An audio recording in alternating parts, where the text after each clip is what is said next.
Class 9 তৃতীয় পর্যায়ক্রমিক মূল্যায়ন 2025 বা ফাইনাল পরীক্ষা 2025-এর ভৌতবিজ্ঞানের প্রশ্নপত্রটি তোমরা দেখে নাও এবং এই প্রশ্নপত্রটি উত্তরসহ ভালো করে প্র্যাকটিস করে রাখো। চ্যানেলে নতুন হলে ক্লাস 9-এর বিভিন্ন বিদ্যালয়ের প্র্যাকটিসযোগ্য প্রশ্নপত্র, কমনযোগ্য সাজেশন পাবার জন্য মনে করে চ্যানেলটিকে এখনই সাবস্ক্রাইব করে রাখো।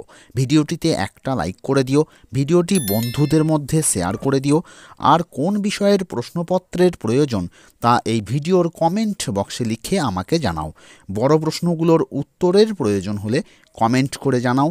আরও প্রশ্নপত্র পাবার জন্য আমার চ্যানেলে গিয়ে প্লেলিস্ট অপশন থেকে ক্লাস 9 এই ফোল্ডারের ভিডিওগুলো তোমরা দেখে নিও।